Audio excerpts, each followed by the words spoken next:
ध्यान का विज्ञान समझकर मुझे आशा है कि आपने ध्यान का अभ्यास किया होगा। लेकिन ध्यान में दो बाधाएं हैं। एक को कहते हैं लय और एक को कहते हैं विक्षेप। ध्यान में नींद आ जाए उसको लय कहते हैं, और दूसरी बाधा है मन का बहुत भागना, इसको विक्षेप कहते हैं। ये दो बाधाएं क्यों होती है? ये गीता के 6ठे अध्याय का 16वां श्लोक है। जो अधिक खाता है, जो अधिक सोता है, उसके योगी बनने की कोई संभावना नहीं है। हम लोगों ने भोजन पे आपको एक प्रणाली बताई है, उस प्रणाली को समझ लीजिए और भोजन उस हिसाब से कर दीजिए। अब ध्यान में नींद नहीं आएगी। विक्षेप का अर्थ यह है कि आप संसार के बंधनों में ज्यादा जकड़े हुए हैं। घर गृहस्थी, समाज, संसार, सामान, इनमें आपकी आसक्ति, आपका लगाव, अब पैसा, आपका बहुत लगाव है। अपने कपड़े, अपने सूट, इन सब से अगर आपका बहुत लगाव रहेगा तो मन बार बार उन्हीं में भागेगा, क्योंकि मन का ये गुण है कि जो चीजें आपको बहुत पसंद है ये उसी में भागता है। इसको विक्षेप कहते हैं। तो भरत अयोध्या वासियों को अपने सानिध्य में एक साधना सिखा रहे हैं, जिसमें इस बात का जिक्र है, राम दरस लग लोग सब करत नेम उपवास। नेम माने मेडिटेशन, उपवास माने भोजन का संयम। और क्या किया?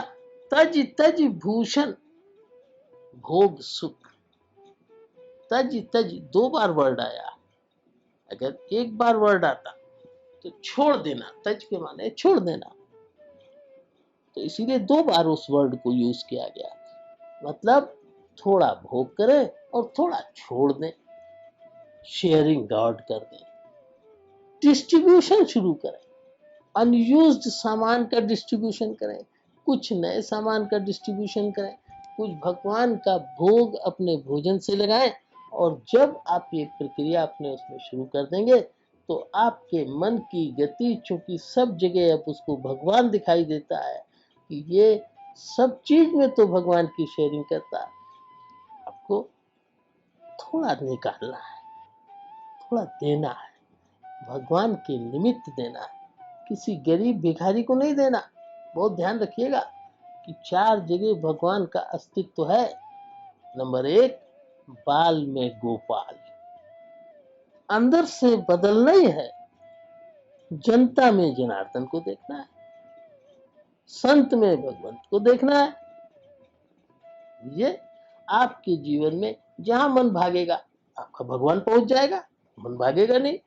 जब मन भागेगा नहीं तो ध्यान बहुत अच्छा हो जाएगा और आप ध्यान के उद्देश्य की प्राप्ति करेंगे और संसार में खुद सुखी होंगे और जिसके संपर्क में आएंगे उसको सुखी बना देंगे।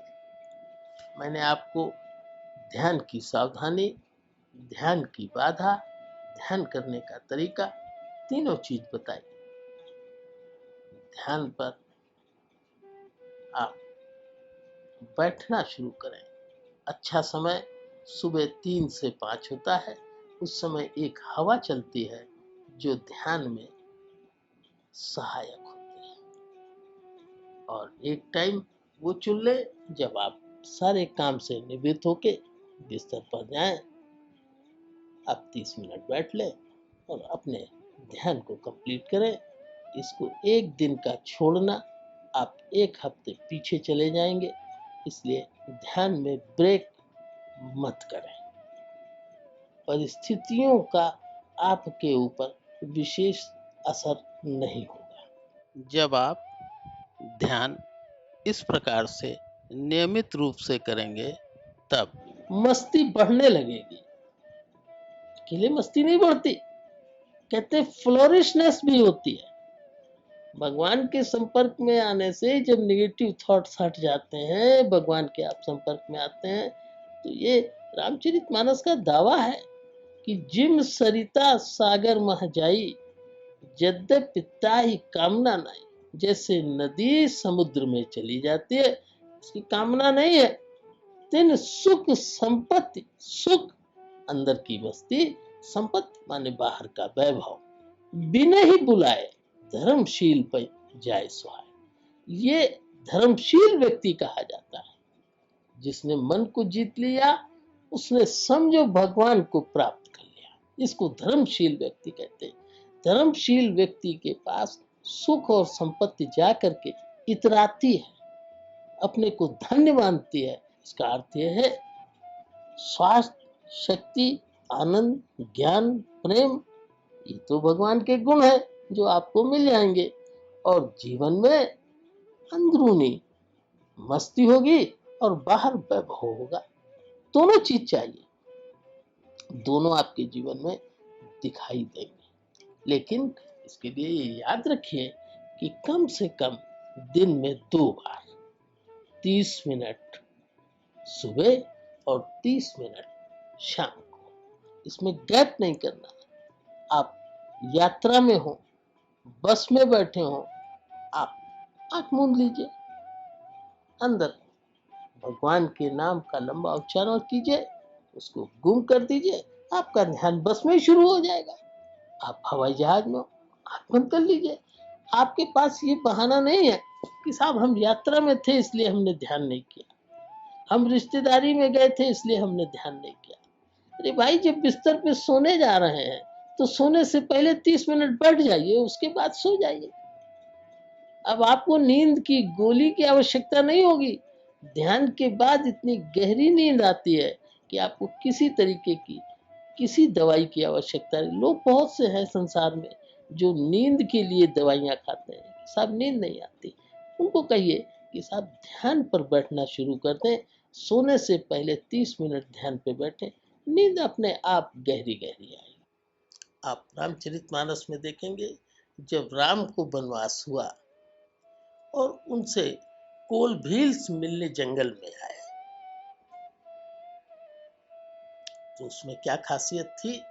कोल भील्स के लिए ऐसा लिखा हुआ है कि कंद मूल फल भरी भरी दोना, और चले रंक जिम लूटन सोना। अर्थात कि जो मिलने आया है भगवान से, वो कुछ लेकर आया है। माने giving is the first step. कहते हैं कि जिससे प्यार होगा उसको देना अपना धर्म हो जाता है। हम बगैर प्यार के तो दे सकते हैं, हमको बगैर से कोई प्यार नहीं होता, लेकिन हम उसको कुछ दे देते हैं। लेकिन जहाँ प्यार है वहाँ बगैर दिए नहीं रह सकते। इसी तरीके से जो कोल भील्स हैं वो अपनी क्षमता, अपने प्रेमी की पसंद के अनुसार, फिर से समझ लीजिए, अपनी क्षमता और जो प्रेमी को पसंद है वो चीज लेकर के आ रहे हैं। क्योंकि राम वनवास में है इसलिए वहां उनका भोजन कंदमूल का है, इसलिए ऐसा किया उन्होंने कि कंदमूल फल भरी भरी दोना। और क्या कहा गया, चले रंक, रंक माने गरीब लोग, चले रंक जिम लूटन सोना, सोने को लूटने के लिए चले। राम से मुलाकात हुई तो रामचरितमानस में लिखा है, चित्र लिखे जन जहता ठाणे। चित्र लिखे, इसका अर्थ है चित्र के समान वो ध्यानमय हो गए और ध्यान से डूबते हुए वो समाधि में चले गए। क्योंकि जैसे चित्र होता है, फोटो होती है, उसकी तरह जन जहता ठाणे, अपने आप वो ध्यान में चले, चलते चलते आ रहे हैं, भगवान को गिफ्ट दे रहे हैं। क्या गिफ्ट दे रहे हैं? जो भगवान की जरूरत की गिफ्ट है। और खुद क्या हो गया, खुद मेडिटेशन में होकर के समाधि में चले गए। ये रामचरितमानस का कॉन्सेप्ट है। गुरुदेव कहते हैं कि सुर दुर्लभ सुख कर जग माहे, अंतकाल रघुपत पुर जाहे। बोल सियावर रामचंद्र की जय।